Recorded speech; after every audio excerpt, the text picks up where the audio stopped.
తెలంగాణలో జరిగిన అసెంబ్లీ ఎన్నికల్లో అఖండ విజయంతో ఫుల్ జోష్లో ఉన్న కాంగ్రెస్ పార్టీకి ఇప్పుడు 2 ఎమ్మెల్సీ స్థానాలు హస్తానికే దక్కడంతో కాంగ్రెస్ శ్రేణుల్లో మరింత జోష్ వచ్చింది.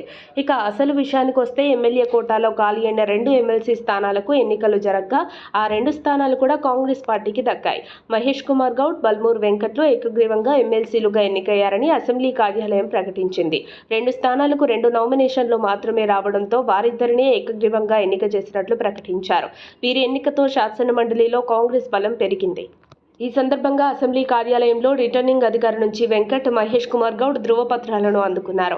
ఎమ్మెల్సీలుగా ఎన్నికైన వెంకట్ మాట్లాడుతూ, గత ఎన్నికల్లో అతి చిన్న వయసులో నాకు ఎమ్మెల్యేగా పోటీ చేసేందుకు అవకాశం ఇచ్చారు. కానీ ఆ ఎన్నికల్లో ఓటమి పాలయ్యాను. అయినా నన్ను, నా పోరాటాన్ని మెచ్చి మళ్ళీ ఇప్పుడు ఎమ్మెల్సీగా అవకాశం ఇచ్చిన ప్రతి ఒక్కరికి ధన్యవాదాలు.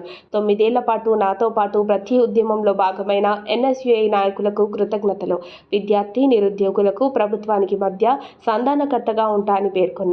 ఇక మహేష్ కుమార్ గౌడ్ స్పందిస్తూ, ఎమ్మెల్సీగా ఎన్నికవడం సంతోషంగా ఉంది. నా సేవలు గుర్తించి పార్టీ అవకాశం కల్పించింది. పార్టీలో నిజాయితీగా పనిచేస్తే పదవులు ఏదో ఒక సమయంలో వస్తాయనడానికి నేనే నిదర్శనం. ప్రజా సమస్యల పరిష్కారం కోసం మండలిలో కృషి చేస్తా అని ఎమ్మెల్సీ మహేష్ కుమార్ గౌడ్ తెలిపారు. శాసన మండలిలో ఇప్పటికీ బీఆర్ఎస్ పార్టీకి అత్యధిక స్థానాలున్నాయి. బిల్లులు పాస్ అవ్వాలంటే మండలిలో కాంగ్రెస్కు మెజార్టీ సంఖ్యాబలం లేదు. ఇప్పుడు 2 స్థానాలు చేరడంతో కొంత బలం పెరిగింది. అయినా బిల్లులు ఆమోదించుకోవడానికి ఈ బలం చాలదు. త్వరలోనే గవర్నర్ కోట ఎమ్మెల్సీ స్థానాలు కూడా ఉన్నాయి. ప్రస్తుతం ఆ అంశం న్యాయ పరిధిలో ఉంది. దానిపై బీఆర్ఎస్ పార్టీకి వ్యతిరేకంగా వస్తే కాంగ్రెస్కు కలిసి వస్తుంది. మరి ఆ అంశంపై కోర్టు తీర్పు ఎలా ఇస్తుందో వేచి చూడాలి. మరిన్ని అప్డేట్స్ కోసం మా కాయ్ టీవీని సబ్స్క్రైబ్ చేసుకోండి.